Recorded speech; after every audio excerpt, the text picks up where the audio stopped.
Hey everyone, I'm back. Today I'm going to talk about what one of my main phobias is, which three phobias tie into it, but only one of them is the controlling factor. And my phobia, which you don't read a lot about online, I haven't found very much information about it, is phobia of fainting.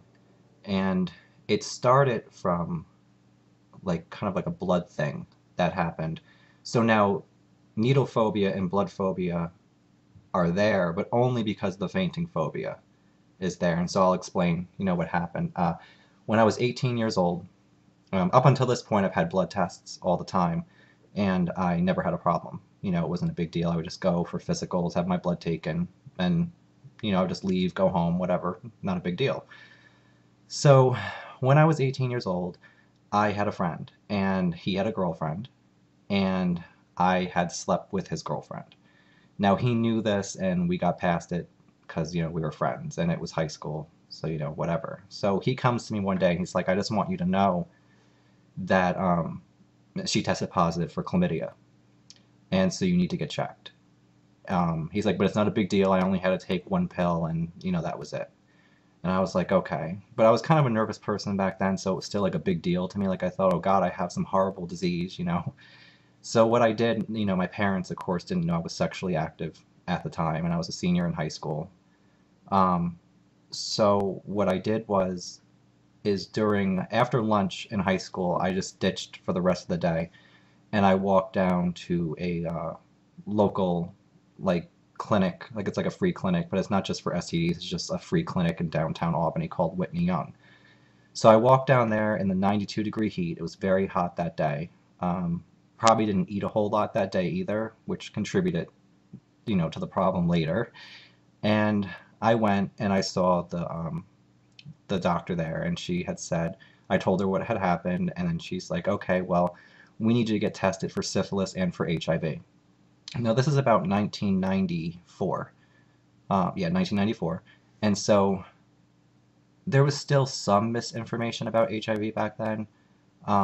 It wasn't like it was brand new, but they were still more paranoid, I think, than they are now. And so, she was doing just a regular physical on me, and she noticed that one of my glands was swollen in my neck. Like I had this little nodule, and she's just like, "Oh, that can be a sign of HIV, and you need to have a test." So that scared me. Like I'm sitting there, like starting to panic now, thinking, "Oh my God, I have HIV." And she goes and she sends me down. You go out down this elevator, down 2 floors to the basement, and it was the first HIV test I ever had. And so they were sitting there, this guy was, and he's telling me about, what happens and how to use a condom and all the stuff I already knew from health class in school. I'm just like sitting there like, oh, just freaking out. And so he sends me to go have blood work done. And so I go into this room and it's like still in the basement and just a very cold environment. And I remember like the guy draws my blood and he says, well, I had the small tubes for HIV, but the big tube, it's for syphilis and everything. So he takes that and then I like, they said you can come back in 2 weeks to get your results. You can't call for them. You have to actually show up regardless of the test result. They won't give them over the phone or by mail. So I end up going back into the elevator, back up 2 floors to the main floor, and I go in line to pay, which I think at the time was like $20 or something, because it was like a clinic that you didn't have to have insurance for. And so I'm standing in line, and there's about two people in front of me, and there's like a guy behind me. I think it was a guy. Yeah, it was a guy behind me. And so I'm standing in line, and my heart skipped, but my heart skips anyway. So it wasn't a big deal. And then I got like this flush of heat. And then again, anxiety, so I'm ignoring it. And then I just started to feel strange. Like everything just started to feel really weird. And in my mind, I kept seeing the tube of blood filling. And so I had never fainted before, but I knew kind of that's what was going to happen. So I turn around to the guy behind me and I say, look, I just had my blood taken. I feel like I'm going to pass out. So I'm going to go sit in the chair over there. Is it okay when these two people are done that I come back up in front of you and I pay my bill? And he's like, oh, yeah, sure, whatever. So I go sit in the chair. And as soon as I sit down, again, the image is playing in my head of the blood being taken. And I start to get this really cold feeling. And then my vision starts to go. And it was almost like static from a television, when there's no station there.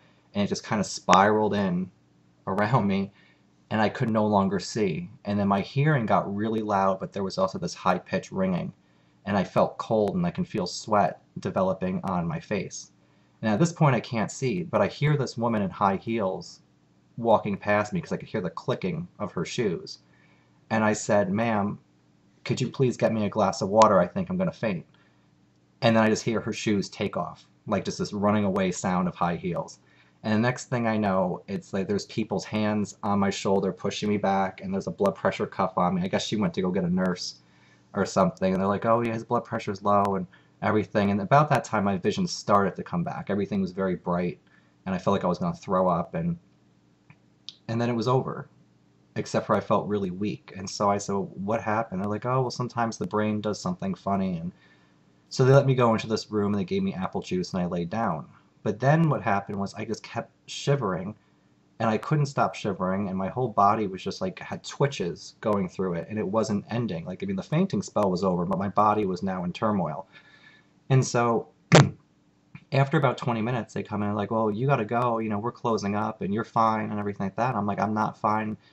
And I just kept feeling every time I sat up, I felt like I was going to pass out again. So I had them call my father to come pick me up. Now, of course, my parents don't even know I'm at this clinic. They have no idea why I'm there. And so we end up, the nurse was nice enough to stay with me, even though it was time for her to go home. And we sat outside in the 90-degree heat with me feeling like I'm just going to like puke all over the place. My father comes, picks me up. I make up some lame story about how, oh, my friend had hepatitis and I was scared that I got it, or some stupid story. And I go home. But it took me 2 days to really feel right again physically. And so that really, I became very frightened of passing out again. And of course, when you have panic attacks, you feel like you're going to pass out. And so this was not something very cool, to happen to me. And so since then, I don't want my blood being taken. Like every single time I have it drawn, I have like this internal panic attack where I'm terrified I'm going to faint. And since that day, I have not fainted from my blood being taken. However, I have fainted 2 other times. Once from alcohol consumption. I drank a high amount of alcohol on an empty stomach, and I got up one night, was walking to go to the bathroom, and in the hallway, I just got weird, and I just like passed out on the floor and scared the crap out of my roommate. The other time, of course, was during benzo withdrawal. It hit, I was sitting on the couch typing on the laptop, and I got all fuzzy, got to my bedroom, and passed out on the floor over here. Well, in front of where you see that blue sheet covering that air conditioner, I passed out over there on the floor. So, because I have a history of fainting throughout my life, it just scares me and it's not something that I like. But here's what happens. It ties in with the agoraphobia. Most people like faint and then like they're over it, which for some reason I'm not, and I'm not sure why.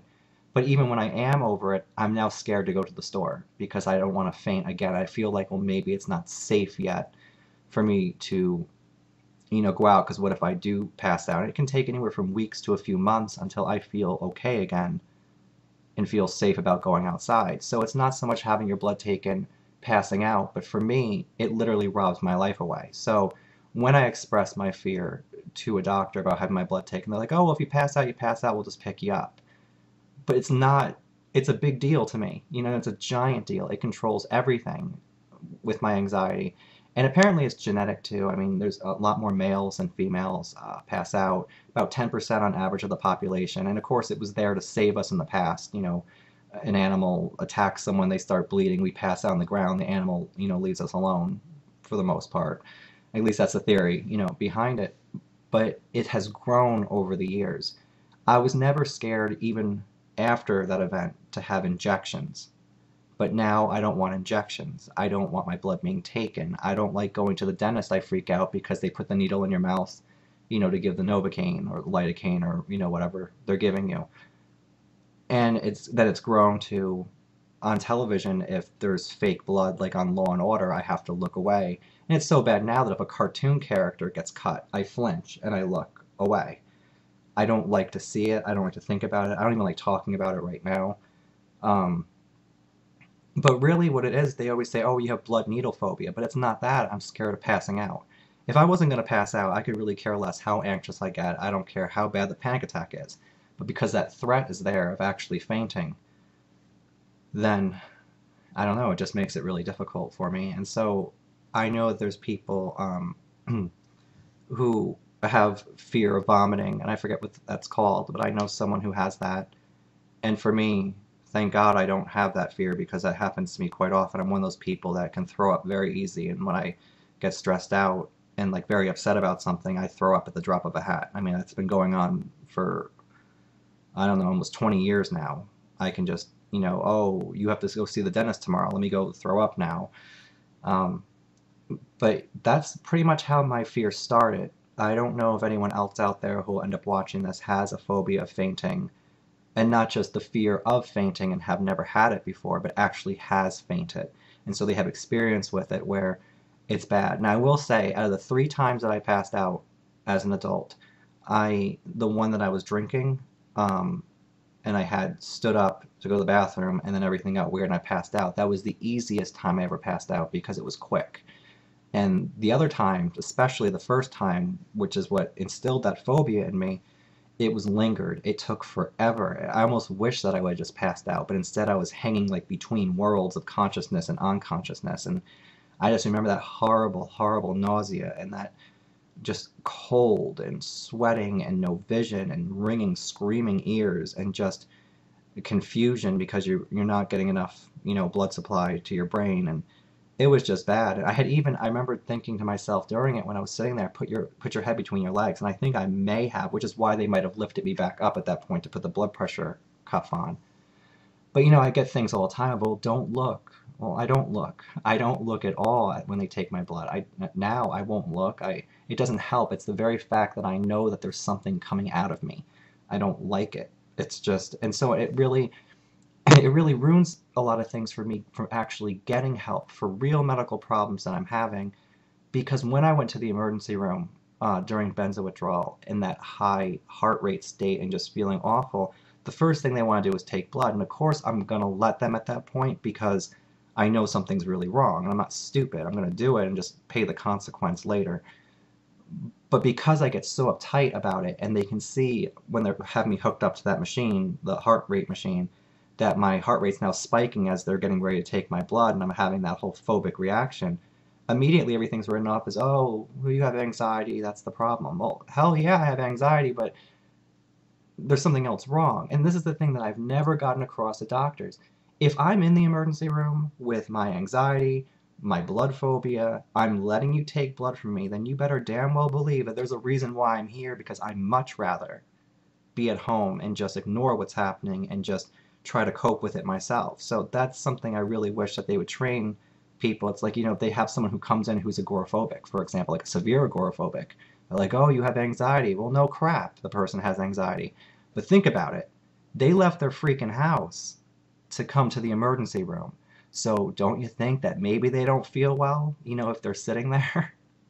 But anyway, all right, so that's my story with the whole fainting phobia, which had expanded to blood phobia, needle phobia, and then it's just grown to outrageous proportions where I don't even like to talk about it. I can't listen to people talk about their surgeries. I just get all freaked out. So if that's something you experience, comment. If not, maybe someone who has this, but I just wanted to put it out there because, like I said, there's a lack of information on phobia of actual fainting. They always want to call it blood phobia. And like I said, I could care less about blood. The only reason why I do is I attach it to that fainting.